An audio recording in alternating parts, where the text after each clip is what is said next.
La contrahistoria. Un programa presentado y dirigido por Fernando Díaz Villanueva.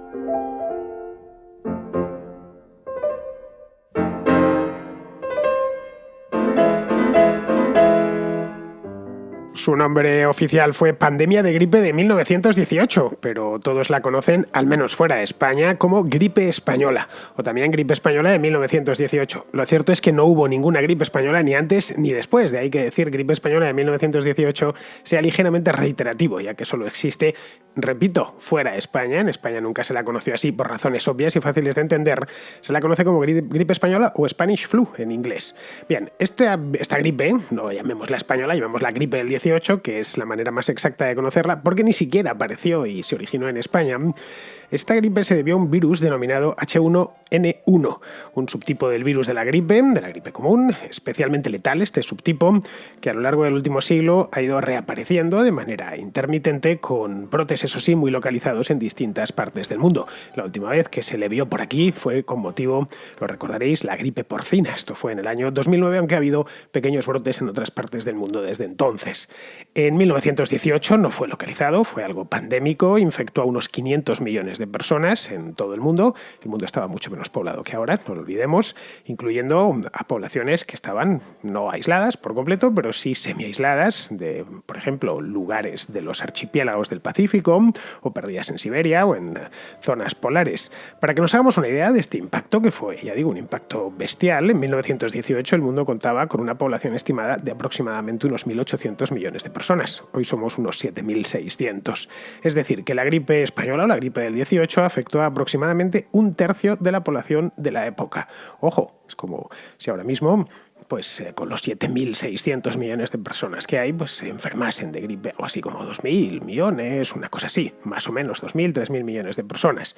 Bien, de esos 500 millones de infectados, murieron entre 20 y 50 millones.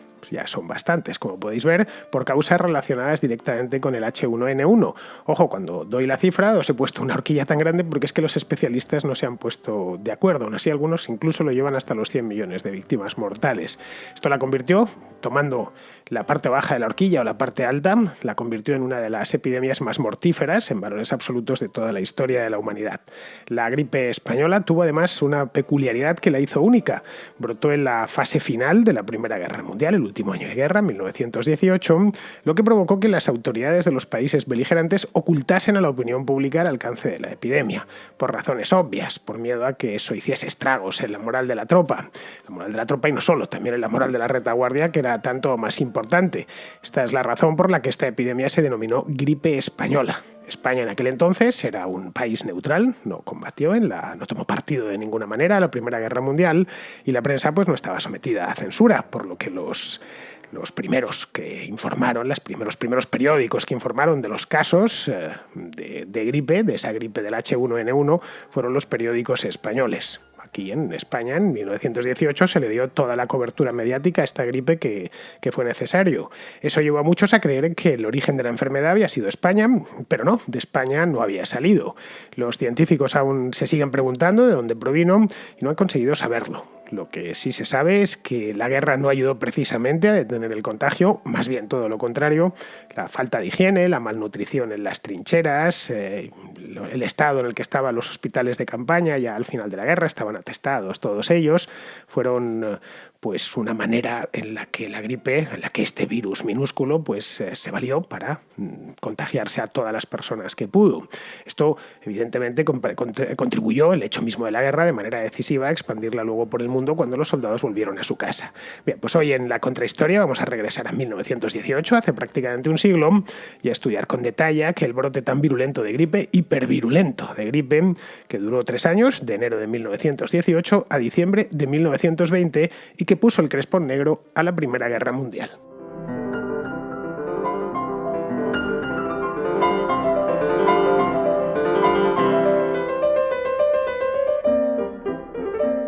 De la gripe del 18, esta gripe española de la que os acabo de hablar, se sabe mucho, se sabe bastante. Es de hecho una de las epidemias históricas de las que más se sabe porque es muy reciente. Además, a diferencia de otras grandes epidemias, pues se pudo estudiar en su momento, no evidentemente con los conocimientos que se tienen hoy en día, pero sí con unos conocimientos suficientes. A diferencia de otras, como os he dicho, pandemias históricas, pues esta se pudo trabajar a fondo durante el brote y sobre todo después del brote, porque la virología, que en aquel entonces estaban haciendo, tuvo una evolución fulgurante a lo largo del siglo XX. Como ya digo, sucedió hace relativamente poco tiempo, evidentemente a escala humana 100 años siguen siendo 100 años, pocos son los afortunados que viven tanto tiempo, pero vamos, que si lo miramos desde un punto de vista histórico, a escala histórica, pues 100 años es muy poco tiempo. Vamos, que mis abuelos estaban vivos hace 100 años, que no es tanto tiempo lo que hay que... lo podemos tocar prácticamente con la mano. Hay además de lo que sucedió en Europa o en Norteamérica en el año 1918, tenemos fuentes, pues diría, innumerables, tanto en texto como en cine, como en fotografías, por supuesto, informes médicos de todo tipo. De hecho, los médicos de la época se encargaron, eran ya médicos científicos, no eran curanderos ni nada de eso, se encargaron de tomar infinidad de notas y de elaborar informes muy detallados sobre la sintomatología que presentaban los enfermos, allá donde se los encontraron. Como fueron tantos, pues hubo una casuística inmensa y de la evolución que presentaba la enfermedad en distintos enfermos, de distintas edades, por grupos de edad, etcétera. Es decir, que todo ese material que ha llegado hasta nosotros ha sido muy útil para que luego otros se han llegado incluso, para que os hagáis una idea, hasta desenterrar muertos por la gripe, y se les ha estudiado. Cadáveres, vamos, pues se desenterraban unos huesos, se les extraía información para saber exactamente qué es lo que les pasó, cómo funcionaba aquel virus, etcétera. Para otras grandes epidemias no sucede lo mismo, por desgracia, es decir, no podemos, por ejemplo, saber cuál fue el agente patógeno en el caso de la plaga de Justiniano, ¿no? Esto fue el siglo VI después de Cristo, tampoco, por supuesto, en la peste negra del siglo XIV. Podemos hacernos una idea, pero las fuentes con las que contamos y los testimonios pues son, en el mejor de los casos, algo difusas. Eran testimonios, pueden ser en algún caso ricas, como fue el caso de la peste negra, pero no son textos médicos ni textos científicos. O incluso si nos vamos ya hasta el siglo XIX, en el siglo XIX hubo una cadena de epidemias de cólera en distintas partes de Occidente, hubo tres grandes cóleras, pues y ya se pensaba de una manera científica. En el siglo XIX no tenemos tanta información como en el caso de la gripe del 18. A principios del siglo XX, como os decía, la virología estaba dando sus primeros pasos, estaba de hecho aún en pañales, había nacido ya, pero todavía daba apenas unos... todavía no pronunciaba palabra alguna, ya se sabía lo que era un virus, pero lo que sí existía, y estaba, bueno, para los estándares de la época estaba muy avanzada, era la microbiología, por lo menos estaba consolidada. Louis Pasteur, por ejemplo, pues ya había enunciado sus teorías sobre los gérmenes, lo había hecho muchos años antes. Louis Pasteur murió a finales del siglo XIX, es decir, él no llegó a ver con sus propios ojos la gripe del 18, o Robert Koch, por ejemplo, había publicado ya sus postulados en los que se aseguraba, los postulados de Koch son muy importantes en historia de la medicina, los que Robert Koch, lo habréis oído hablar del bacilo de Koch, el de la tuberculosis. Bueno, pues fue un científico alemán que fue quien lo descubrió. Bueno, pues él en sus postulados, ya digo, famosísimos, cualquier médico habrá oído hablar de ellos, él afirmaba que las enfermedades estaban causadas por agentes patógenos específicos y que por lo tanto generaban enfermedades específicas. Luego hubo otro en esta misma época, también alemán, llamado Ferdinand Kuhn, que había ya clasificado. Todo esto sucedió a finales del siglo XIX, principios del siglo XX, justo antes de la irrupción de esta gripe. Pues Kuhn lo que hizo fue, por primera vez en la historia, clasificar de manera taxonómica todas las bacterias. Es decir, algo se había avanzado, se sabía perfectamente lo que era la microbiología, la vida microbiana. Hasta el siglo XIX eso era simplemente algo, imposible. Esto mismo se lo hubiéramos contado a un hombre del siglo XVII o XVIII y hubiera pensado que somos magos, es decir, que hay vida dentro de nuestro cuerpo, vida microscópica que no se puede ver más que con un microscopio, que por supuesto pues en el siglo XII no existían. Claro, que una bacteria no es un virus, eso también es cierto, es una cosa bien distinta. El virus, la gripe, mejor dicho, no solo la del 18, sino todas las gripes provienen de un virus, no provienen de una bacteria. La gripe que estallaría en el invierno de 1918 estaba provocada naturalmente, como gripe que es, o como gripe que fue, y esperemos que no retorne, estaba provocado por un virus. Los virus son bastante más escurridizos que las bacterias. Cualquiera que hable con un bioquímico pues te lo puede decir, no digamos ya con alguien que se encargue del estudio de la virología. Pasteur, por ejemplo, en su teoría de las enfermedades afirmaba que todas las enfermedades estaban provocadas por organismos minúsculos, es decir, cositas muy pequeñitas que no podíamos ver porque para ello necesitábamos un microscopio y una serie de conocimientos que solo unos pocos tenían. Es decir, que había un mundo, un universo, circulando por nuestras venas, en nuestra piel, etcétera, pero que éramos incapaces de verlo con el ojo humano. Para eso necesitábamos un instrumental específico. Claro, Pasteur no imaginó que algo tan retorcido como un virus existiese, porque en sí los virus son muy retorcidos si vemos su manera de actuar. Cuando se puso a estudiar la rabia, por ejemplo, Pasteur es esta enfermedad que nos transmiten los perros, es una enfermedad zoonótica también. De hecho, si vemos un perro callejero por la calle, una de las cosas de las que nos preocupamos es de que no nos ataque, y la segunda, que si nos muerden no nos haga una herida porque nos puede pegar, y esto lo sabemos la rabia, esto lo sabemos desde que somos bien pequeños. Bien, la rabia es una enfermedad de origen vírico. Pasteur se puso a estudiarla a finales del siglo XIX y se puso a buscar bacterias, que era lo que él entendía que iba a encontrar allí. Bueno, pues aquí tiene que haber un causante de todo y tiene que ser una bacteria, pero no la encontró.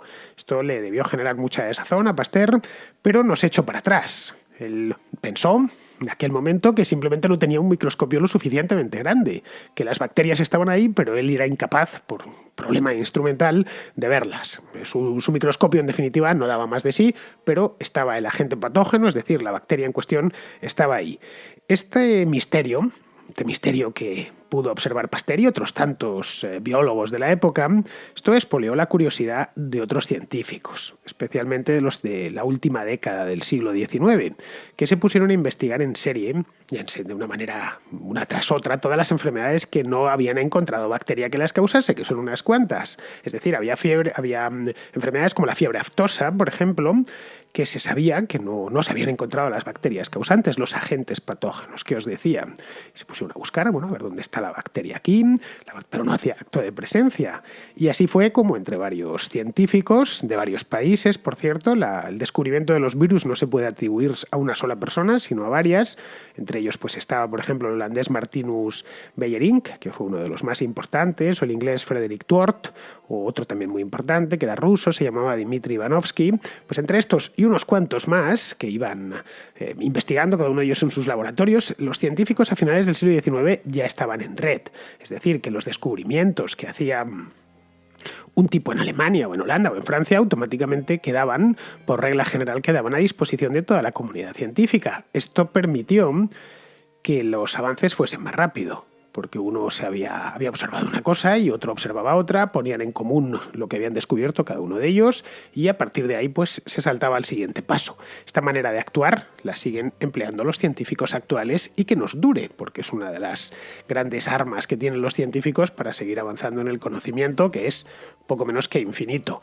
La diferencia con los científicos de finales del siglo XIX pues es la velocidad de las comunicaciones y la variedad de formas de comunicarnos que tenemos. En 1890 pues tenían el correo, tenían el telégrafo y se podían desplazar personalmente para visitar a sus colegas, pero tenían que hacerlo en medios más lentos que los actuales, es decir, en ferrocarriles o en barcos de vapor. Hoy, como bien sabemos, pues todos los científicos están comunicados a través de Internet y en el caso de que se tengan que desplazar pues a un congreso, a visitarse mutuamente, pues lo hacen mucho más deprisa. Pero vamos, la manera de funcionar de los científicos y de relacionarse de los científicos de finales del siglo XIX era muy parecida a la actual. Bien, pues uno de ellos, Martinus Beijerinck, este holandés que os he dicho, observó que ese agente tan misterioso, esto fue un descubrimiento importante, solo se multiplicaba dentro de las células vivas. Esto le llamó bastante la atención. Tras descubrir aquello, pues decidió ponerle nombre, que es lo que hacen los científicos o los descubridores cuando descubren algo que no se conoce. Bueno, pues lo primero que hay que hacer es nombrarlo, porque lo que no tiene nombre no existe. Beijerinck, que era holandés, no le puso un nombre en neerlandés, lo puso en latín y lo llamó Contagium Vivum Fluidum. Es decir, algo parecido, traducido así de manera un poco libre, sería algo así como germen viviente soluble, porque él pensaba que eso nada más se podía contagiar como en agua. E introdujo a partir de ahí el nombre genérico. Un nombre genérico que se había utilizado desde el pasado de manera muy difusa. Lo que hace Beijerinck es ponérselo concretamente a este patógeno desconocido hasta ese momento, y le llamó virus. La palabra virus no se la había inventado él, no venía del latín, sino que venía del griego. Virus en griego significa veneno. Esa es la razón cuando decimos tenemos un virus, básicamente lo que estamos diciendo es tenemos un veneno dentro. Un veneno que, ya os digo, tiene una manera de actuar muy retorcida. Bien, todos estos descubrimientos tuvieron lugar, como ya os he dicho, en la última década del siglo XIX y la primera década del siglo XX. Eran todavía investigaciones de laboratorio sin aplicación práctica. Esto sucede mucho en ciencia también, que durante muchos años se está trabajando en los laboratorios y todavía la sociedad no ha visto ningún fruto de esas investigaciones porque son, conforme avanzamos en el árbol del conocimiento, cada vez es más complicado, el follaje es mayor, hay más frutos. Entonces requiere periodos de investigación más largos y requiere que más gente participe en ello. De esta manera, en 1910, a pesar de que ya se sabía lo que era un virus y si no se sabía, muchos lo intuían, todavía no se había visto nada en el mundo de la medicina convencional. Es decir, todavía no había llegado hasta ahí. Hoy, por ejemplo, pues en el año 2020, hay en los laboratorios una serie de investigaciones que cuando a uno se las cuentan nos parecen de pura ciencia ficción y que estarán operativas en el mundo real pues dentro de, 10 años, 15 años, en algunos casos incluso todavía más. De manera que cuando irrumpió la gripe del 18, ni los científicos ni los médicos sabían muy bien a qué se enfrentaban. Esa es la realidad. Los conocimientos que tenían de virología no existía todavía propiamente la ciencia de la virología, estaba empezando a nacer, le acababan de poner el nombre, Beyering se la acababa de poner, y no sabían muy bien qué es lo que tenían enfrente, el enemigo tan temible que tenían enfrente. Y no tanto porque no conociesen la gripe. La gripe es conocida por el ser humano desde que es ser humano. Esto es algo que ha acompañado a la humanidad desde siempre.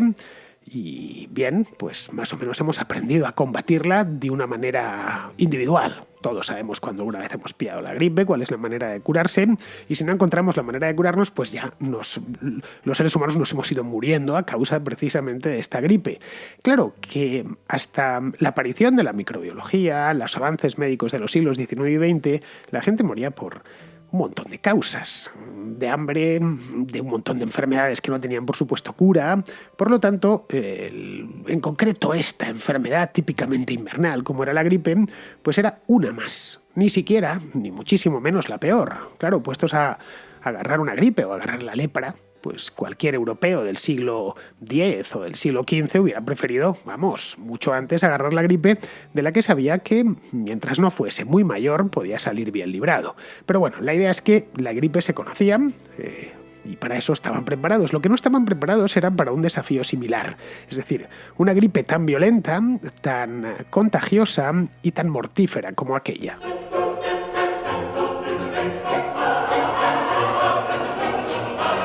En español y en portugués a esta enfermedad la llamamos gripe.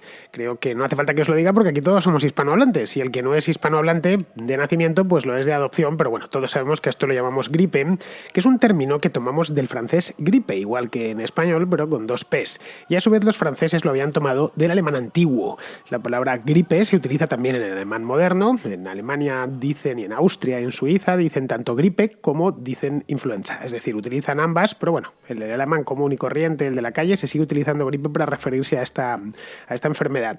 Esta es una palabra que a mí siempre me resultó un poco temible, como nadie quiere pillar la gripe, pero me llamó la atención desde pues que yo era jovencito de dónde venía la palabra. Me enteré que venía del alemán, paso por el francés y después llegó al español, al portugués, etc. También, por ejemplo, en catalán se dice gripe, en gallego también se dice gripe, es decir, que todas las lenguas de la península ibérica terminaron tomando la palabra francesa que venía del alemán, pero la idea que yo tenía era saber cuál era el origen de la palabra. Vale, es alemán, pero no me bastaba. ¿Por qué se llamaba gripe? ¿Qué significa? Bueno, pues al parecer, según leí, gripen en esa variante de alemán antiguo significaba acurrucarse, que es exactamente lo que nos pide el cuerpo cuando estamos con gripe. Meternos en la cama, taparnos, porque estamos pasando las de Caín en ese momento, pasando frío, pero a la vez sudando y con dolor de cabeza, etc. Y todo lo que nos pide el cuerpo es acurrucarnos, es hacer algo así como una bolita con nosotros mismos y meternos debajo de las sábanas. Lo cual, pues, está muy bien, porque es exactamente define la enfermedad con la palabra que se le puso. Esto es, ya digo, en francés, en español o en portugués, como se dice gripe. En inglés inglés se denomina influenza. Lo habréis oído muchas veces, o simplemente flu. Cuando alguien en inglés te dice que tiene una flu es que tiene pues eso mismo, la gripe. Ya sabéis, los angloparlantes lo que les gusta ir acortando las palabras. Este término no procede del inglés, ni del anglosajón, ni nada de esto. Procede, la palabra yo creo que lo dice todo, procede del italiano y significa eso mismo, influencia. Nada más, influenza en italiano sigue significando influencia. Y os preguntaréis, ¿por qué? ¿Influencia de qué? Si no sabía lo que era un virus, ¿cómo van a saber? Estás influenciado, pero ¿influenciado por qué? Bien, pues en la Edad Media esto se empezó a utilizar ya en la Edad Media en Italia. Se pensaba que la enfermedad, que la gripe en cuestión, que la influenza, provenía porque el enfermo había recibido influencias, evidentemente malas, desde los astros. Es decir, había tenido malas influencias astrales y por lo tanto pues estaba malo y se tenía que acurrucar, es decir, padecía gripe. Esto es como lo encontré. La verdad es que me parece una explicación, ambas muy buenas, y creo que nos ayuda a entender bastante qué es la gripe. Nos ayuda más la palabra de origen alemán que nos llegó vía el francés que la palabra italiana, porque es cuando agarramos la gripe no la agarramos por ninguna influencia astral, sino porque nos ha infectado un virus. Bien, la gripe se curaba como se sigue curando. Es decir, si uno cuando agarra la gripe, ya os he dicho, pues guarda cama y confía en que el mismo organismo resista el envite y neutralice la amenaza. Esto es, por lo demás, es lo normal. Mientras no se tenga una edad muy avanzada o estemos, esto que se dice ahora, inmunodeprimidos, es decir, que no andemos muy bien de defensas, en circunstancias normales, un cuerpo humano sano, que no sea muy mayor, pues se va a defender de casi cualquier gripe. Es decir, lo que os decía antes, ¿no? Puestos a elegir entre la difteria o no sé qué enfermedad os decía y la gripe, pues cualquiera de nuestros antepasados prefería indiscutiblemente la gripe porque las probabilidades de salir de ella eran bastante mayores. En buena medida seguimos haciendo esto, de guardar cama y esperar a que se cure. Es decir, creo que todos aquí, el que no lo haya hecho, la verdad es que habría que hacerle un monumento, porque debe de ser alguien inmune a los virus. Todos hemos pasado alguna vez la gripe y ¿cómo lo hemos solucionado? Nos metemos en la cama, pasamos las fiebres, lo mejor que podemos y dejamos que nuestro cuerpo haga el resto. A veces le lleva 4 días, a veces le lleva una semana, pero siempre nos deja hechos polvo y nos deja bastante cansados y nos queda la memoria de la última gripe y no queremos volver a encontrarnos igual. Pero la gripe del 18 era especialmente virulenta, como os he dicho antes, hipervirulenta, que es como la denominan los científicos. Se contagiaba a gran velocidad y hacía auténticos estragos. Especialmente, y esto es algo que la hizo en su momento muy peculiar, atacaba a todos los seres humanos por igual. Ante la enfermedad no hay nacionalidades, no hay razas, no hay colores de pelo, no hay nada. Todos los seres humanos somos, como ante la muerte, somos exactamente iguales.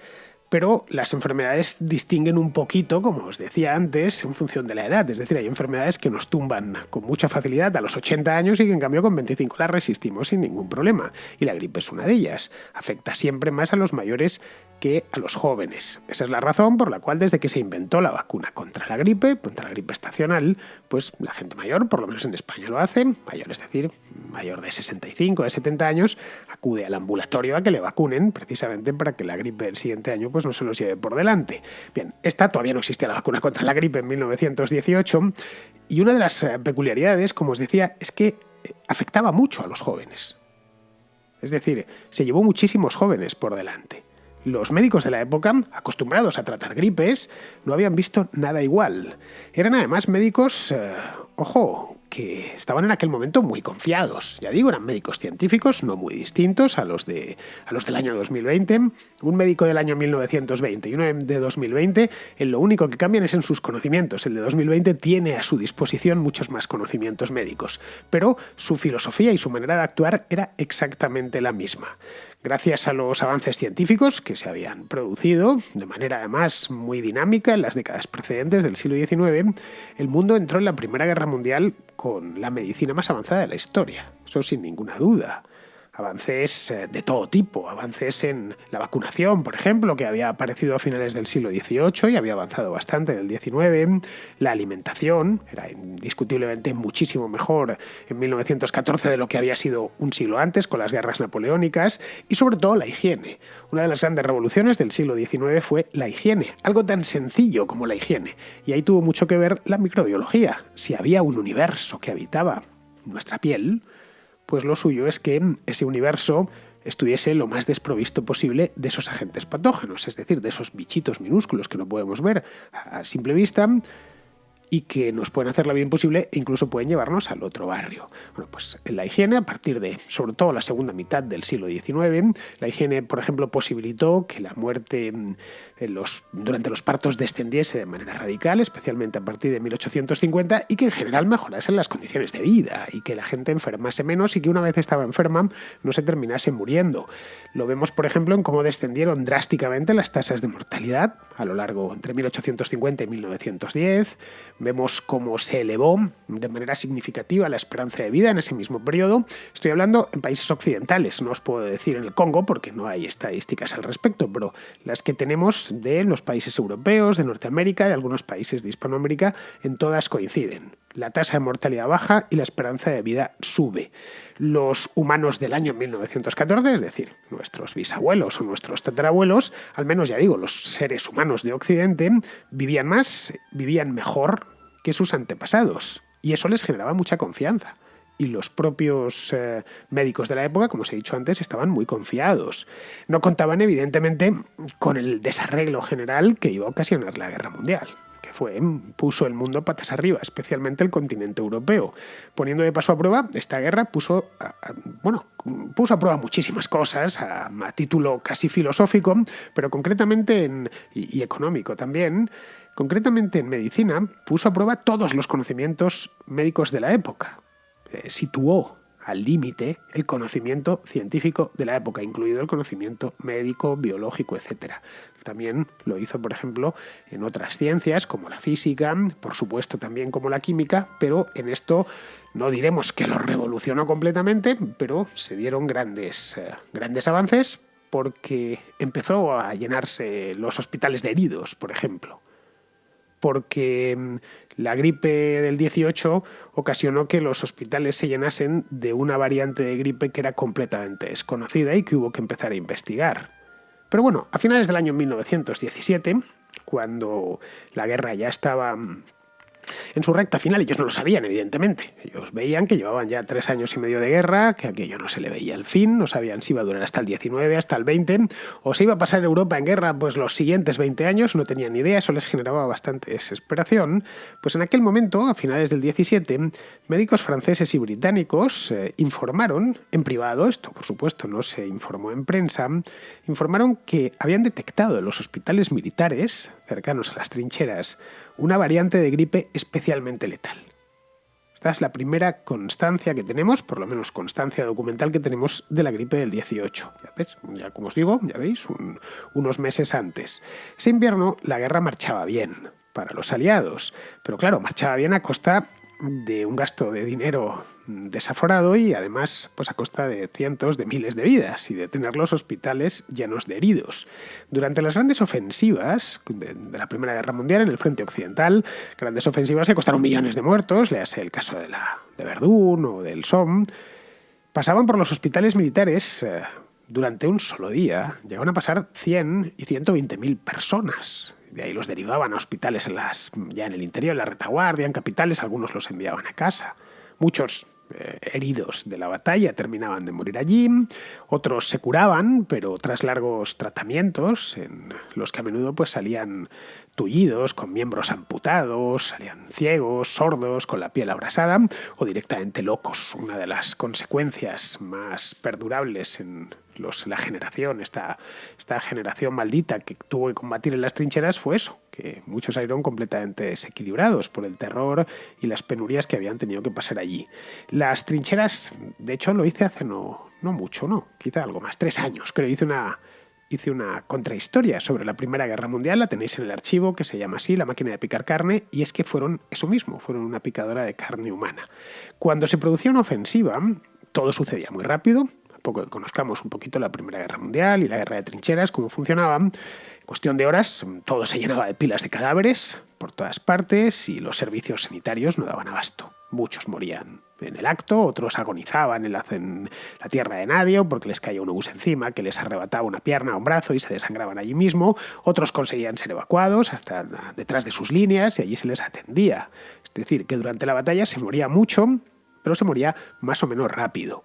Los largos periodos en los que no pasaba nada, que hubo muchísimos, tanto en las trincheras de Oriente como del Occidente, especialmente las de Occidente, en las que iban del Canal de la Mancha a Suiza, esos periodos no eran menos peligrosos. Podemos pensar, bueno, pues estarían en las trincheras jugando a las cartas o cantando canciones regionales. Bueno, lo hacían, evidentemente, jugaban a las cartas y cantaban canciones regionales, pero era un lugar realmente espantoso, una trinchera.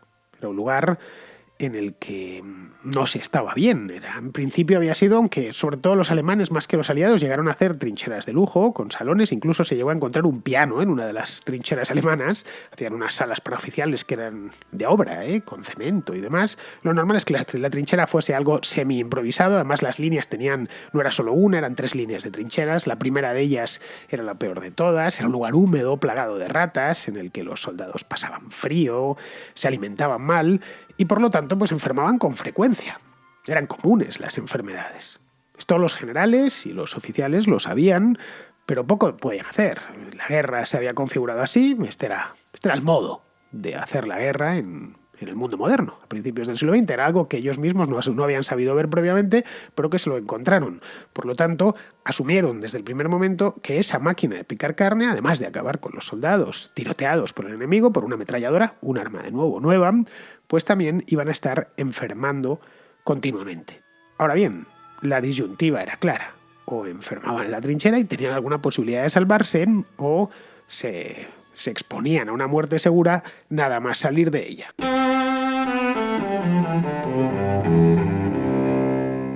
Desde el Canal de la Mancha hasta la frontera con Suiza, es decir, más o menos a la altura de la ciudad de Basilea, había unos 1000 kilómetros de trincheras, que estaban atendidos por cientos de miles de soldados de primera línea. Ya digo, había varias líneas, estaban atendidas por supuesto las 24 horas del día, los 365 días del año. La trinchera no se podía desatender en ningún momento porque si se hacía, pues el enemigo la cruzaba y se perdía la guerra. Esto implicaba atender la trinchera los peores días del año, que los peores días del año en la frontera franco-alemana son muchísimos, porque es una región del mundo con un clima especialmente malo, lugar donde llueve mucho, donde en invierno caen unas nevadas de espanto, donde la tierra se congela, donde incluso en épocas supuestamente buenas, como puede ser el verano o la primavera, como les dé por llover, no para de llover en ningún momento. De hecho, muchos veteranos de la Primera Guerra Mundial, de los campos de Flandes especialmente, que es una de las regiones más lluviosas de Europa, dicen que todo lo que recuerdan era barro, que era barro y más barro y más barro, que los obuses cuando caían muchas veces lo que hacían era desenterrar cuerpos muertos días antes por otro obús, ¿no? Y los mandaban a otra parte, que era muy común si llovía mucho y pasaba varios días lloviendo, que al caminar uno se hundiese y de pronto diese con una pierna amputada, una cosa así. Es decir, que el entorno era, como os podéis imaginar, algo muy desapacible y muy horroroso de mantener, pero tenían que estar allí, no quedaba otro porque estaban en guerra. Esto obligaba, entre otras cosas, a mantener un suministro constante de víveres. Los soldados enfermaban y demás, pero se les tenía que dar de comer, si no se les hubiese, y darles de comer lo mejor posible para que aguantasen, entre otras cosas, el frío del invierno y la humedad de todo el año, porque en regiones como Picardía, qué sé yo, la propia Flandes, humedad hay del 1 de enero al 31 de diciembre. Esto hacía falta que la retaguardia se organizase en grandes convoyes que se enviaban a los frentes para que a los soldados al menos pudiesen comer todos los días, cosa que por supuesto lograron. Se les enviaba gran cantidad de pan, pero también se les enviaba mucha carne. Básicamente eran cerdos, eran pollos, eran terneras que los cocineros de los distintos regimientos sacrificaban allí in situ, entre otras cosas porque era más barato mover el cerdo en el tren que llevar la carne de cerdo conservada. Lo sacrificaban allí cerca del frente y preparaban con ellos el rancho diario. Ya fuese carne per se o muchas veces simplemente un caldo con un hueso de ternera o de hueso de cerdo o simplemente comer pollo. No se sabía a ciencia cierta, pero es muy probable. Digo que no se sabe a ciencia cierta porque es que no se sabe, no hay más. Hay teorías, evidentemente, pero no tenemos la confirmación de ninguna de ellas. Es muy probable que el H1N1, es decir, el virus causante de la gripe del 18, se originase en alguna especie animal de las que iban a las trincheras a alimentar a los soldados. Podría ser el cerdo, podría ser el pollo también, y que de ahí saltase a los humanos. Y que saltase a los humanos en las mismas trincheras, que era un lugar, por lo demás, perfecto para contagiar el virus. Para que apareciese y se contagiase. Digo, un lugar con una higiene nula, un lugar donde se pasaban penalidades, donde los soldados que pasaban una semana allí en la trinchera, a veces incluso más, pues estuviesen ya con el sistema inmunitario algo tocado y sometidos por lo demás a unos niveles de estrés que nosotros no podemos ni siquiera imaginar lo que era estar en una trinchera. Así que los soldados podían pasar semanas allí sin lavarse en ningún momento. Estaban siempre sucios. Para esto no hace falta que nos lo cuenten, sino ver las fotografías y el cine que se grabó, las películas que se grabaron en las trincheras y podemos verlo, podemos hacernos una idea. Hay de hecho hasta, esto lo podéis encontrar en YouTube, si lo buscáis, encontraréis la Primera Guerra Mundial en color, mediante unos procedimientos digitales muy sofisticados. Se ha conseguido colorear esas películas rodadas hace ya 100 años en blanco y negro y se puede ver perfectamente, los uniformes azules de los poilus, por ejemplo, los soldados franceses. Se puede ver también el color pardo de los uniformes alemanes, también a la perfección, y se puede ver lo sucios que andaban todos los soldados. Es decir, la idea de la gloria de la guerra es completa y absolutamente falaz. En el caso de la Primera Guerra Mundial, gloria no tuvo ninguna en absoluto. Lo que iban a las trincheras eran a que los matasen o que muchas veces muriesen de las enfermedades más tontas. Pero el hecho mismo de que estuviesen tan sucios y que la trinchera era un lugar donde ya per se los soldados vivían hacinados y pasaban allí días y noches enteras en contacto constante los unos con los otros, pues le facilitó mucho la labor al H1N1, que como buen virus que es, pues vive de alojarse en las células ajenas. No es como una bacteria que tiene, por ponernos filosóficos, existencia per se. En el caso del virus no tiene existencia per se, necesita, para multiplicarse, alojarse previamente en una célula ajena. Y para eso hace falta que los seres vivos estén cerca los unos de los otros. Las trincheras del frente occidental, fueron la coctelera. Más o menos os he explicado un poquito cómo eran. Un lugar horrendo, horroroso, lo peorcito. Nosotros, los hombres de nuestra época, no aguantaríamos allí ni media tarde. Pues eso fueron la coctelera. El virus y las pésimas condiciones físicas de los soldados, en la mayor parte de los casos, fueron el cóctel. Digo que es lo más probable, y no lo aseguro, porque realmente no se sabe dónde surgió este virus, el H1N1. No tenemos ni idea. En aquel momento no dieron con su origen, tampoco es que lo buscasen mucho, se limitaron a constatar que había aparecido. Y ya digo, la virología en aquel entonces estaba naciendo y no tenían una idea clara de lo que era todavía un virus, y mucho menos un médico militar recién licenciado que estaba en un hospital a 50 o a 40 kilómetros del frente. Probablemente no sabía lo que era un virus. Y no se le siguió la pista, no se supo saber a ciencia cierta dónde estaba. Por lo que, a partir de ahí, multitud de virólogos, cuando ya la virología se había constituido como una disciplina aparte, han estudiado el tema para tratar de señalar con precisión dónde apareció el H1N1 por primera vez. Algunos están convencidos, os doy un repaso por las principales teorías, hay un montón de ellas, todas las que os imaginéis. Pues bien, algunos están convencidos de que apareció en un hospital militar de Étaples, que es una localidad francesa que está junto al paso de Calais, es decir, al principio de la línea de trincheras pegada al Mar del Norte. Otros, como el historiador Alfred Crosby, un gran historiador, por cierto, de las enfermedades, creen que se originó muy lejos de allí, es decir, que no se originó en Europa, sino que se originó en la gran llanura de Norteamérica, concretamente en el estado de Kansas, y de allí saltó al continente europeo, acompañando a las tropas estadounidenses que venían con el general Pershing. Se trasladaron a Europa en la primera mitad del 18. Esta tesis de Crosby, que es una tesis sólida, tampoco se pudo demostrar al 100%, tiene fundamento, obviamente, y de ahí que se haya hablado muchísimo de ellas, aunque también tiene algunos agujeros que hay que tenerlos en cuenta. Eso no ayudaría a explicar, por ejemplo, la tesis de Crosby. Estoy hablando porque, a pesar de que se detectó primero en Kansas, donde hizo verdaderos estragos fue en las trincheras. Pero bueno, ¿y por qué ¿por qué concretamente apareció en Kansas? Un estado que hoy no es que esté mucho poblado y estaba mucho menos poblado en 1920, ¿no? El hecho es que apareció por primera vez allí, pero también es cierto que Estados Unidos era un país que estaba en paz. Bueno, había declarado la guerra a Alemania, pero ellos en su país estaban en paz y podían dar cobertura sanitaria a cualquier soldado. En el frente occidental, pues la gripe al principio, sobre todo en sus primeras etapas, era como el último de los problemas de los médicos militares. Bien, esa es otra de las teorías. Otra más dice que esto empezó en China. Empezó en China y de ahí pasó a los Estados Unidos y luego ya posteriormente al frente occidental europeo. Esto vamos a verlo con más detenimiento más adelante. Otros aseguran que no empezó en el lado occidental, sino que empezó en el oriental, es decir, que había nacido en Austria. Austria era un país beligerante que poseía además 3 líneas de trincheras, el Imperio Austrohúngaro, estoy hablando. Una estaba en el este contra los rusos, otra más en los Balcanes y otra más en los Alpes, donde los austrohúngaros libraban una guerra encarnizada realmente contra los italianos. Resumiendo, podría seguir un rato más, pero creo que con estas son las hipótesis básicas. Resumiendo, la gripe española es cualquier cosa menos española, es decir, proviene de cualquier sitio menos de la propia España. Os preguntaréis entonces por qué se llama española. Claro, yo la primera vez que lo escuché, siendo jovencito, pues me lo pregunté también. Es que había algo aquí que hizo que mató luego a medio mundo. No, en absoluto. La razón por la que se llama española, os la comentaba antes por encima, fue porque en España fue el primer lugar del mundo donde se informó abiertamente de ella y de un modo completamente libre. Por lo que en Francia, en Inglaterra o en Estados Unidos la población pensó que su origen estaba allí, que estaba en la propia España. España fue además un país donde tuvo gran eco mediático porque se llegó a contagiar incluso el rey, Alfonso XIII, que era en aquel entonces pues era un rey joven, tenía muy buena fama, no tanto dentro de España como fuera, pero bueno, que era un tipo reconocido, creó incluso una oficina por cautivos para los que habían caído en manos del enemigo durante la Primera Guerra Mundial, y aquello pues concitó gran cobertura en la prensa de la época. Alfonso XIII no era un monarca mayor.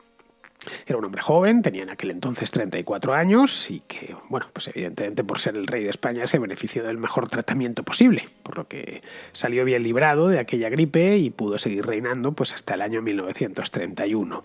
No tuvo la misma suerte, por ejemplo, Humberto de Saboya. Humberto de Saboya era el hijo de Amadeo I de España, que había abandonado la corona pues muchos años antes, en el año 1873, que se fue, volvió a Italia porque veía que esto era ingobernable, y este hombre tuvo un hijo con su segunda esposa, tuvo un hijo llamado Humberto, que murió con solo 29 años a finales de 1918 a causa de la gripe. Eso sí, Italia era un país beligerante y este chico, Humberto de Saboya, había participado en la guerra como un oficial. Claro, morir de esta gripe, o de cualquier gripe en general, morir con solo 29 años es algo poco habitual. A esa edad el cuerpo goza de buenas defensas y si no hay problemas de salud previos, pues las gripes se suelen superar sin demasiados contratiempos. Más allá, pues, ya sabéis, de 3 o 4 días en la cama, hecho un guiñapo y mucha paciencia. Pero la gripe del 18 fue letal con los jóvenes, como os comentaba anteriormente. Los que estaban en las trincheras, se puede entender que cualquier enfermedad se cebase con ellos porque estaban como estaban muy debilitados, pero claro, cuando la epidemia, por lo tanto, nos resultó extraño que contrajesen esta gripe porque es que contraían todo. Estaban tan mal y comían tan mal y pasaban tanto frío y estaban sometidos a tales niveles de tensión mental y espiritual que cualquier enfermedad se cebaba con ello. Pero cuando la epidemia se extendió por el mundo, unos meses más tarde, siguió liquidando personas jóvenes que no habían pisado una trinchera en su vida y que llevaban vidas más o menos pacíficas, sin tener mucho estrés y bien alimentadas. En su momento no se supo por qué afectaba de esta manera a la población joven. Esta fue una de las grandes dudas de los médicos de la época y de los biólogos de la época. No lo sabían. Ya décadas más tarde, con mayores conocimientos, los científicos dieron con la clave, al descubrir que el virus provocaba lo que se conoce como la tormenta de citocinas. Os preguntaréis qué es esto de la tormenta de citocinas. Yo tampoco lo sabía y entonces me he tomado el trabajo de preguntárselo a una bioquímica muy ilustre, por cierto. Me ha explicado que eso es una reacción inmunitaria que impide que el sistema inmune funcione como es debido. O mejor dicho, como bien me ha insistido ella, que hace que se sature y por lo tanto pues va en contra de los intereses de nuestro propio cuerpo. Esta investigación de la tormenta de citocinas ayuda bastante a entender por qué tuvo una mortalidad tan alta y por qué se cebó en determinados grupos de edad que suelen ser capaces, por una cuestión de edad obviamente, de capear las gripes sin demasiados problemas.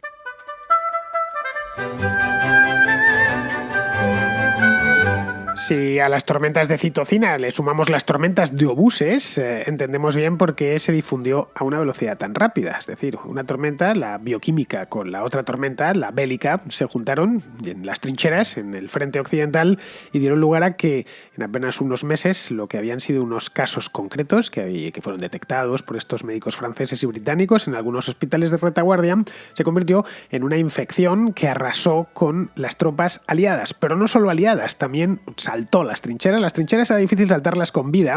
Los soldados que lo intentaban, pasarse a la trinchera del enemigo, conquistarla lógicamente, morían en el acto, pero los virus los saltaron con mucha efectividad. No sabemos, como no conocemos el origen, pues no sabemos si el salto fue del oeste al este o del este al oeste. El hecho es que las trincheras, que eran impenetrables para todo lo demás, para el virus, para el H1N1, no fueron impenetrables en lo mismo.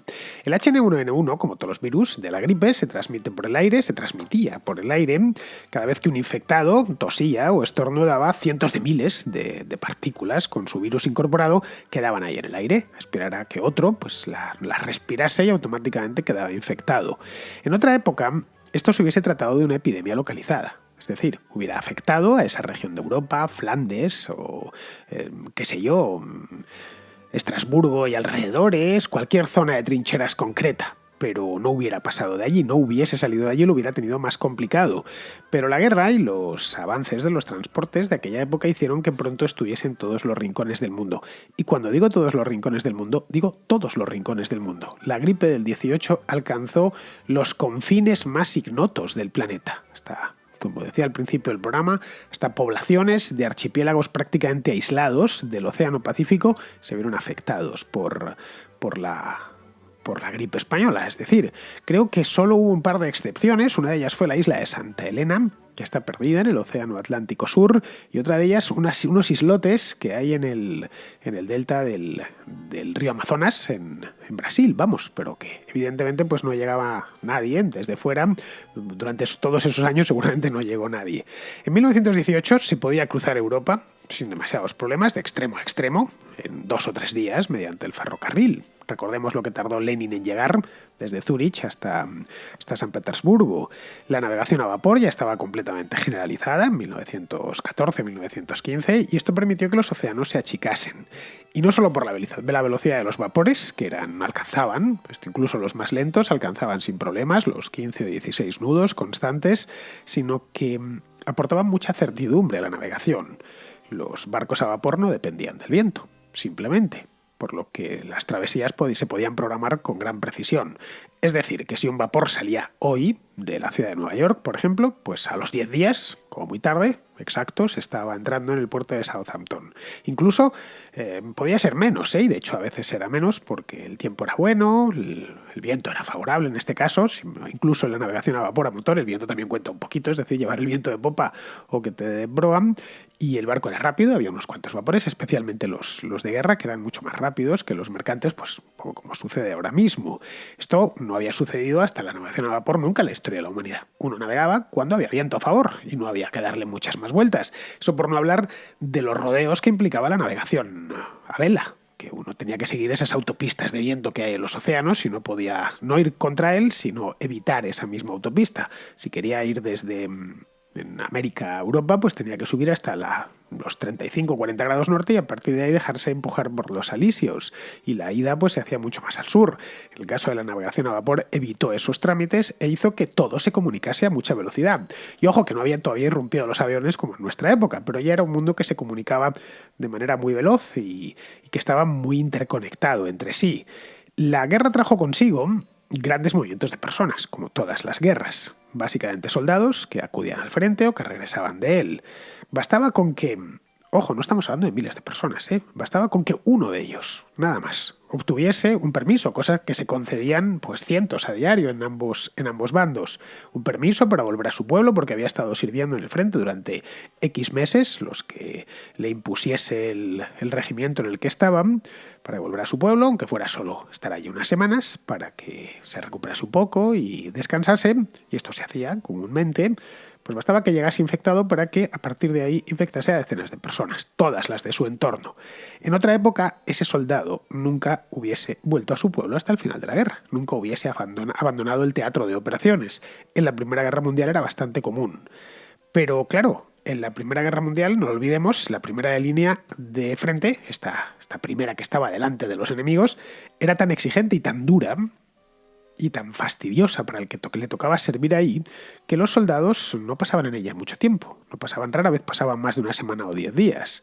Eran automáticamente relevados por otro contingente que les sustituía y iban así rotándose.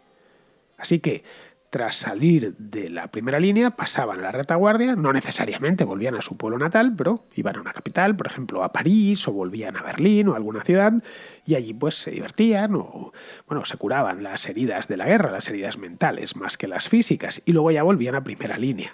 Muchos, de hecho, se autolesionaban para que les dejasen en el hospital, por ejemplo. Esto era, sobre todo conforme fue avanzando la guerra, fue algo muy común. O se autolesionaban incluso con heridas realmente serias para que les declarasen inútiles y les devolviesen a su casa. Les declarasen inútiles para el servicio y ya no tuviesen nunca más que volver a la trinchera. Es decir, que preferían quedarse mancos, muchos de ellos, antes que tener que volver a las trincheras del Somme o a las trincheras de Verdún o a las de Ypres. En cualquiera de ellas todas eran espantosas. Todo esto contribuyó a la expansión y sobre todo a la velocidad de la misma, la expansión del virus. Los médicos militares lo vieron desde el primer momento. Por primera vez lo vieron a finales de 1917, pero ya a partir de enero del 18 vieron que era generalizado. Y no les costó demasiado, como os decía, eran ya médicos científicos, describir bien la enfermedad. Y vieron también que recorría el frente a una velocidad pasmosa, de norte a sur y de sur a norte, y que se extendía por todos los lados, y que pasaba a la retaguardia, y que empezaban a aparecer los primeros enfermos en las capitales, algunas de ellas muy lejos del frente, como podía ser la propia Londres, o Marsella, o Lyon, es decir, lugares que estaban a cientos de kilómetros del frente. Estaba de hecho ocasionando más bajas, a principios del 18, estaba ocasionando más bajas el virus de la gripe que los alemanes. Esto en el lado occidental, pero es que en el oriental, en el lado alemán, les sucedía lo mismo. Estaban viendo que la gripe estaba ocasionándoles más bajas que los aliados, que los franceses y los británicos. Por lo que cuando apareció y ya se hizo muy presente, se temió que la moral de la tropa y de la retaguardia se derrumbasen y lo hiciesen en un momento clave, que fue el primer semestre de 1918. A principios de ese año estaban ya todos hartos de la guerra. No solo los soldados, que por supuesto los que les tocaba estar allí, que los entusiasmos del primer momento hacía ya bastante tiempo que se habían esfumado. Los soldados iban al frente, pues contra su voluntad y porque no les quedaba más remedio, no había otra. Luego la población civil también estaba harta de privaciones. Poquito ya quedaba en aquel momento, en el año 1918 a principios, tampoco en 1917, poquito quedaba ya de la Europa feliz y confiada de antes de la guerra. Los países beligerantes tenían toda su economía adaptada para la producción bélica, así que entre cañones y mantequilla pues habían decidido sus gobiernos, como es lógico, construir cañones, y dejando la mantequilla a un lado. Cañones para nada. Esto era otra de las sensaciones que tenían la población civil de los países beligerantes, porque una de las cosas que observaban era que habían destinado toda la producción del país a construir armamento y municiones, pero la victoria no se veía por ningún lado. De hecho, en el mejor de los casos se veía, pero se veía muy lejana. Por mucho más que la propaganda insistiese en que estaba ya a la vuelta de la esquina, al alcance de la mano, lo cierto es que a finales del 17, principios del 18, ni los franceses de a pie, lo que comentaban evidentemente no en voz alta por la calle, ni los alemanes de a pie, ni los austríacos, ni los ingleses, tenían muy claro que la guerra fuesen a ganarla. Todo lo contrario, veían que la vida cada vez era peor, que las batallas no se terminaban ni de ganar ni de perder, que se quedaba aquello en ese sinsentido de las trincheras, y que lo único que era seguro era el regreso a casa de cadáveres. Muchas veces ni siquiera eso, porque quedaban descuartizados y se enterraban en el mismo campo de batalla. En un estado de cosas semejante, lo último que querían oír en la retaguardia era que una epidemia, tremenda además, estaba arrasando el frente. Es decir, que ese hijo, ese esposo, ese hermano caído, no lo había hecho gloriosamente frente a las balas alemanas o a las balas aliadas defendiendo la patria, sino que lo había hecho atrapado en un hospital de campaña a 100 kilómetros del frente, en tierra extranjera, agonizando como un perro durante días. Esto era difícil de colocar en la retaguardia. Y esa es la razón por la que durante la primera ola de esta gripe, que tuvo lugar entre la primavera y el verano de 1918, apenas se informó del tema, más allá de entornos puramente médicos y militares internos, pues nos está pasando esto en los hospitales. Pues se ha reproducido en tal hospital que está a 500 kilómetros de distancia. Pues tenemos este mismo problema en las trincheras en la primera y en la segunda línea. Fue la época además en la que en marzo de 1918 cuando dio comienzo la ofensiva del Kaiser, la Kaiserschlacht, de la que os hablaba aquí hace un par de años. Hice una contrahistoria sobre la última ofensiva de la Primera Guerra Mundial. Claro, en aquel momento no se podía flaquear. Era todo o nada y no se podía flaquear por ninguno de los dos bandos. Tampoco en la propia Alemania, todo lo contrario, donde la gripe se había empezado a extender prácticamente a la misma velocidad que en Francia.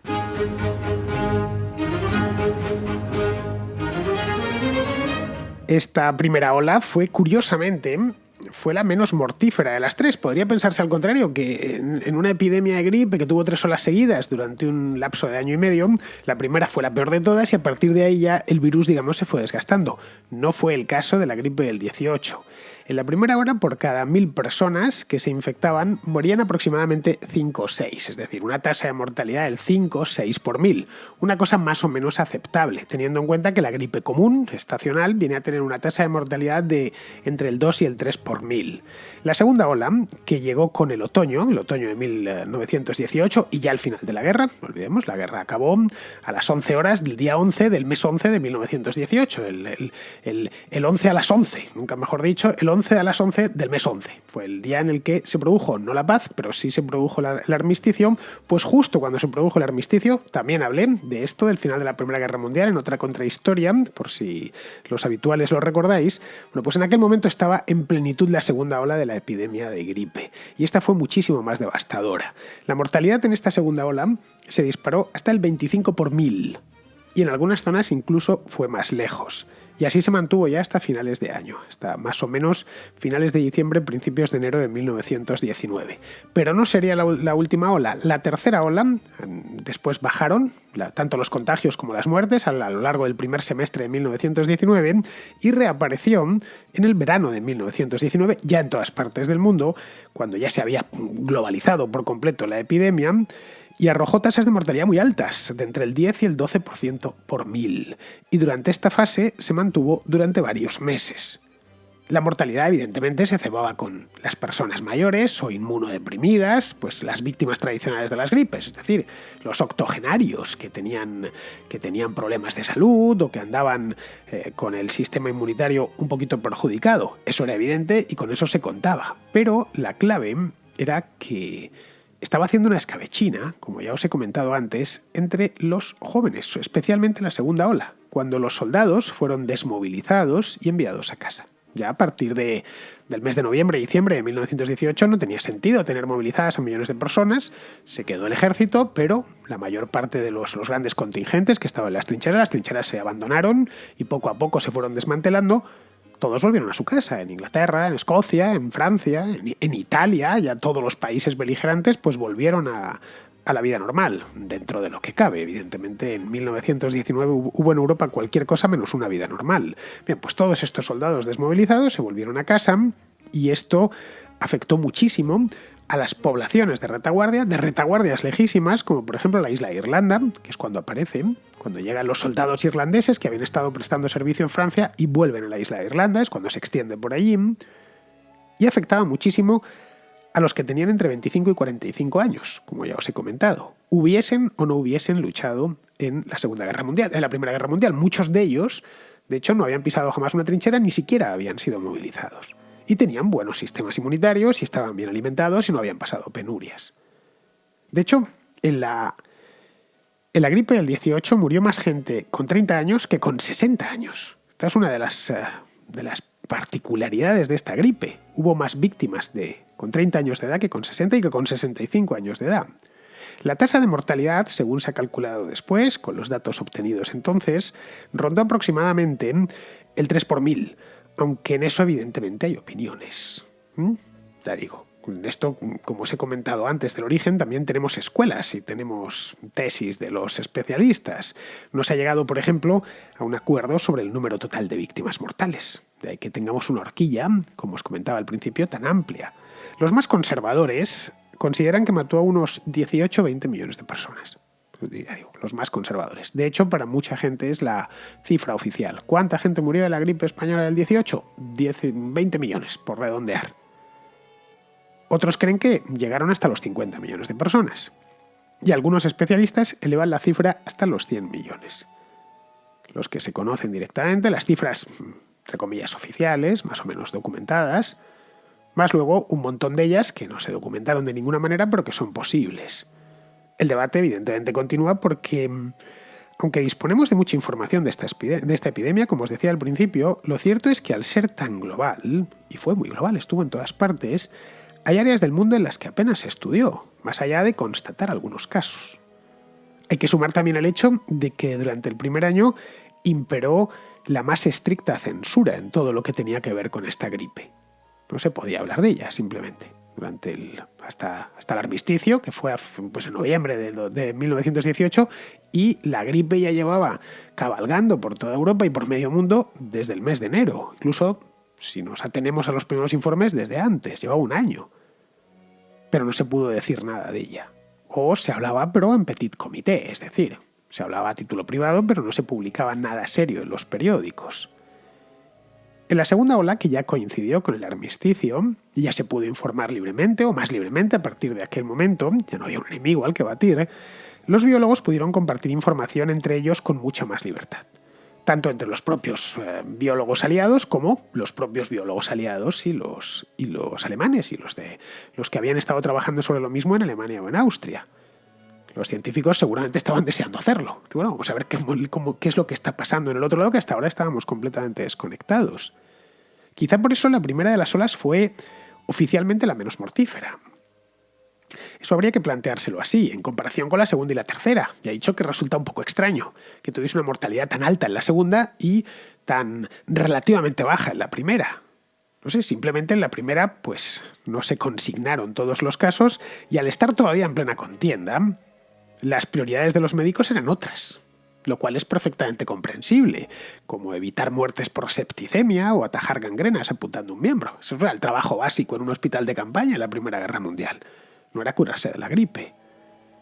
A partir del año 1919, con la guerra ya terminada, es cuando el mundo entero se enfrenta de lleno con la epidemia y se enfrenta en abierto. La gripe infectó, como os he dicho, a gente de todo el mundo y llegó a sus rincones más inaccesibles, incluyendo áreas selváticas, islas perdidas y regiones polares. En todos los lugares se cobró vidas. Más o menos, pero en todos se cobró vidas. En algunos, como en la India británica, fue un verdadero caballo de Atila. Solo allí se ha calculado que acabó con la vida de entre 12 y 13 millones de personas. Y son cálculos conservadores. En China fue mucho más benigna. Y esta es otra de las grandes incógnitas de la gripe del 18. Aproximadamente se ha calculado que fue 1 millón de chinos los que perdieron la vida a causa de la gripe. 1 millón de chinos pueden parecernos muchos, pero claro, es que en aquel entonces China tenía entre 400 y 500 millones de habitantes. De ahí que algunos investigadores crean que el origen estaba en China. Dicen que les afectó poco porque ya estaban inmunizados o parcialmente inmunizados, es decir, la gripe había partido de ahí. Y cuando llegó a Europa y a Norteamérica, pues hizo de las suyas, pero en China ya no podía hacerlo porque la población local había aprendido a convivir con ella. Luego, en China se da la circunstancia también que el país no centralizó la información y luego que más allá de la costa, en la costa china, en el año 1920, pues aquello era muy desconocido, lo sigue siendo en parte, pero hace 100 años era una tierra ignota para los... completamente inaccesible para los occidentales.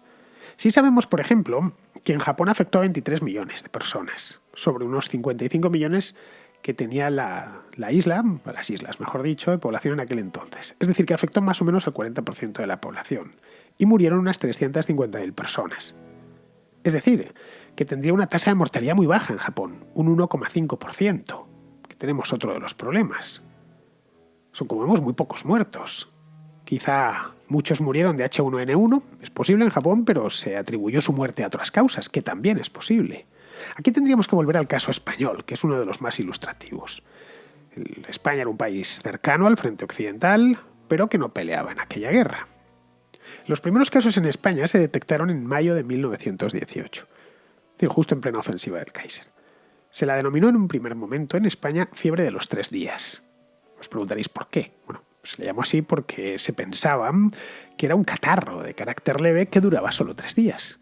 De carácter leve y desconocido, pero duraba poquito. En el ABC de Madrid, del 23 de mayo, leemos lo siguiente. Os leo un resumen de noticias, son unos breves que aparecen en el ABC de aquel día, 23 de mayo de 1918. Hace casi 100 años, más de 100 años. Resumen de noticias. Los médicos han comprobado en Madrid la existencia de una epidemia de índole gripal muy propagada, pero, por fortuna, de carácter leve. De leve, evidentemente, no tenía nada. No lo sabían en aquel entonces, pero no tenía nada.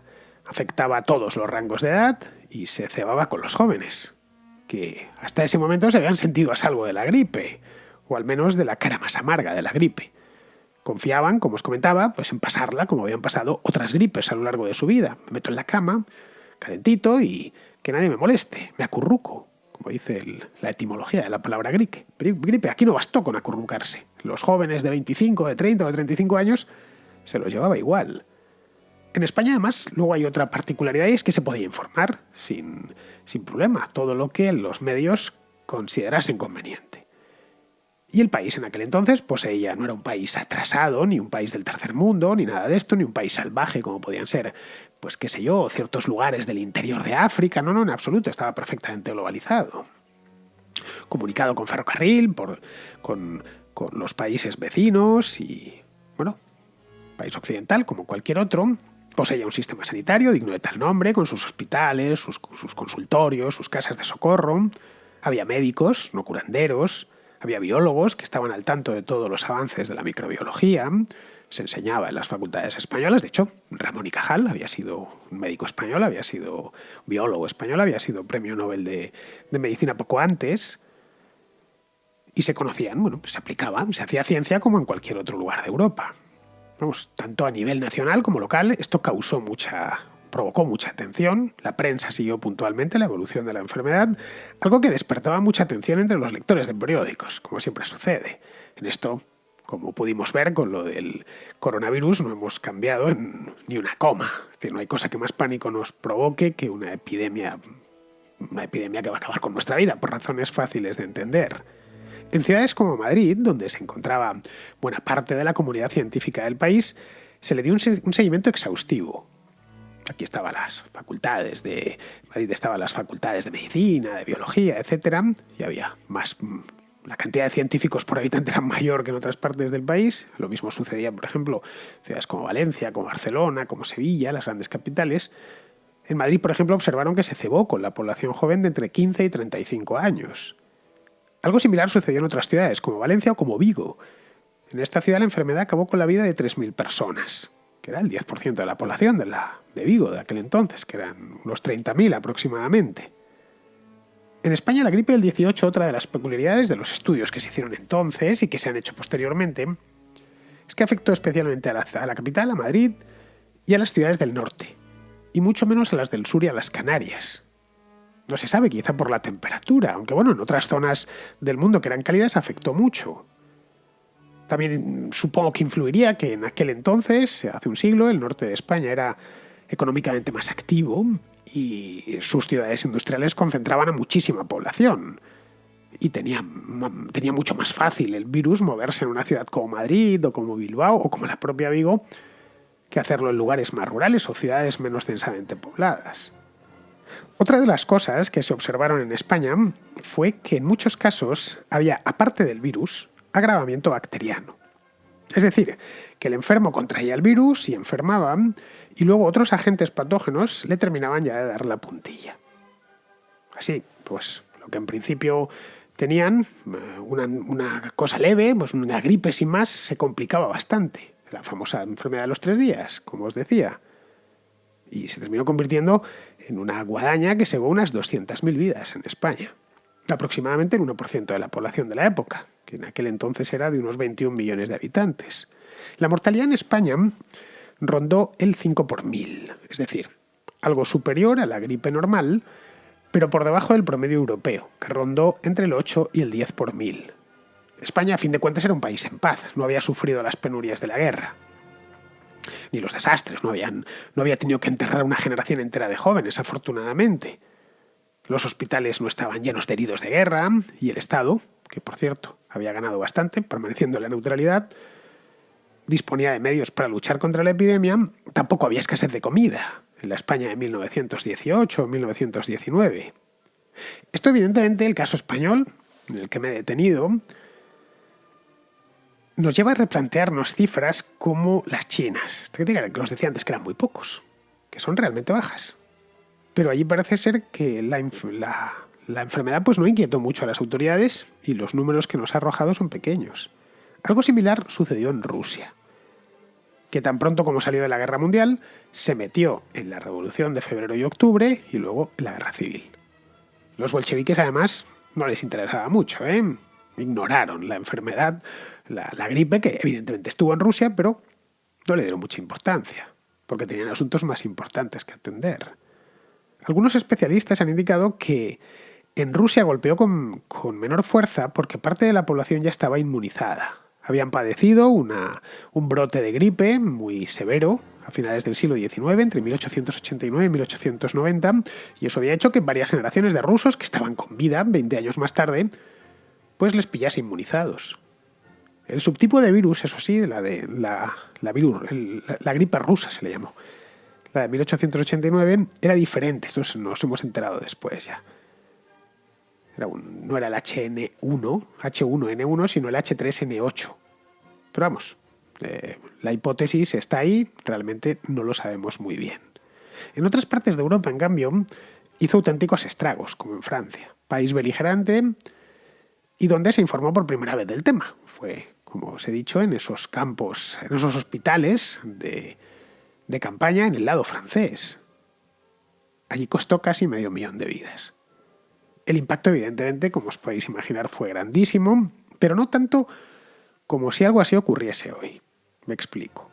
En 1918 todavía había brotes de plagas antiguas. Todavía existían, eran muchos menos que siglos antes, pero todavía existían, como, qué sé yo, la difteria, el cólera, las fiebres tifoideas. Hoy es algo impensable, ¿no? Una epidemia de cólera. Bueno, todavía aparecían. Es decir, que se convivían con la enfermedad de una manera muy diferente a como lo hacemos hoy en día. Una vez se acabó la guerra y los medios pudieron informar libremente, lo hicieron, por supuesto, pero no tanto como podríamos pensar, Tanto los aliados como los imperios centrales habían enterrado a millones de personas desde 1914. Aquello había sido una carnicería. Y esta gripe pues era algo así como el broche final, un chorrito de hiel en un océano de muerte. Es como lo vieron los contemporáneos. Aún así, la gripe se llevó por delante a gente reconocida, a famosos. Algunos, bueno, ya os he dicho, que a algunos les afectó, como fue el caso de Alfonso XIII, que no acabó con él, pero Humberto de Saboya se lo llevó por delante en Italia. Pero incluso no solo monarcas ni militares. Gustav Klimt, por ejemplo, este es un pintor austriaco, murió al principio, en la primera de las olas, o Edmond Rostand, el autor de Cyrano de Bergerac, también murió en la segunda ola a finales del 18. Otros quedaron tocados por la gripe y murieron después por otra enfermedad, ¿no? Estos agravamientos bacterianos. Este fue el caso de Max Weber. Le conoceréis, el teórico de ciencia política tan famoso. Este primero agarró la gripe y luego se le complicó con una neumonía, que le envió al otro barrio a mediados de 1920. Cuando ya la epidemia estaba pues prácticamente terminada o erradicada. Se declaró su final a finales de ese año. Tras los últimos casos declarados, que fueron a finales de 1920, en diciembre de 1920, la epidemia se dio por concluida. Ya vieron que la cosa no iba más. Y se pasó página simplemente. Todos básicamente lo que querían era olvidar el lustro, no solo la gripe por supuesto, sino el lustro, los 6 años que les habían precedido y que habían estado plagados de muerte de todo tipo y de dolor. Los científicos, y especialmente los primeros virólogos que aparecieron entonces, se interesaron mucho por la gripe, por esta gripe del 18. La virología como tal estaba naciendo en aquellos años y les dio un punto de partida muy sugerente para iniciar sus investigaciones. Entre los años 20 y los años 30 se avanzó mucho en este campo, pero no sería hasta los años 70 cuando se secuenció por primera vez el genoma completo de un organismo bacteriófago, lo que dio alas a la virología, lógicamente. Ya sería poco después, en 1981, cuando apareció el virus de la inmunodeficiencia humana. Lo habréis oído hablar infinidad de veces de él, más conocido como VIH, que es el que da lugar al SIDA, que es un villano casi perfecto, este virus de la inmunodeficiencia humana, que hemos conseguido contener a día de hoy, pero no derrotar. De cualquier modo, en los últimos 100 años se ha dado un paso de gigante en esta disciplina de la virología y el conocimiento y la lucha contra los virus. mucho más de lo que los asombrados biólogos, que no virólogos, de hace un siglo hubieran nunca imaginado. La guerra entre los virus y nuestra especie nunca se detendrá. Esto tenemos que tenerlo claro desde ya mismo. Pero sí podemos decir que hoy por hoy la vamos ganando. Espero que este recorrido por la gran gripe del 18, la mal llamada gripe española, tal y como hemos visto, haya sido de vuestro agrado. Espero que además dé lugar a ciertas preguntas e incluso a que abramos en el futuro un debate en el contrasello, que es exactamente lo que vamos a ver ahora mismo. Vamos a pasar ya de cabeza directos al contrasello, donde esperan, mejor dicho, los contraescuchas con sus dudas históricas. El contrasello. El espacio de ruegos, preguntas y reflexiones de la contrahistoria. Empezamos con Iñaki, que tiene una cuestión sobre la guerra de los 30 años. Tengo una pregunta para la sección del contrasello o bien la contrahistoria, si por lo que sea da para el tema. Me gustaría saber acerca de un conflicto que me interesa mucho, que es la guerra de los 30 años. ¿Por qué se dice que a partir de esa guerra España entra en una decadencia? ¿Qué pasó en la guerra de los 30 años para que España, entrando en el clímax de su imperio, salga muy debilitada y hacia un barranco del que no es capaz de remontar? Bueno, Iñaki, a ver, la monarquía hispánica llegaba ya bastante tocada a la guerra de los 30 años, que como supongo que sabrás, estalló en el año 1618. Y bien, era en aquel momento, efectivamente, lo que era el Imperio Español, la potencia hegemónica predominante, tanto en el concierto europeo como en el resto del mundo. Los reyes de España controlaban una parte considerable de Europa y del mundo, evidentemente, pues prácticamente toda América. Llevaban haciéndolo además mucho tiempo, desde un siglo antes, desde tiempos de Carlos V, que había sido proclamado rey de España 100 años antes de la Guerra de los 30 años, año 1517. Y esto había supuesto, claro, estos 100 años de hegemonía habían supuesto un coste evidente, que yo creo que no se le escapa a nadie. Entre 1518 y 1618 España había estado en guerra de manera constante. A veces se nos olvida, con la excepción de algunas treguas puntuales. Solo los Países Bajos llevaba guerreando 50 años cuando empieza la guerra de los 30 años. Más luego la conquista de América, la guerra contra el turco, las guerras de religión, etc.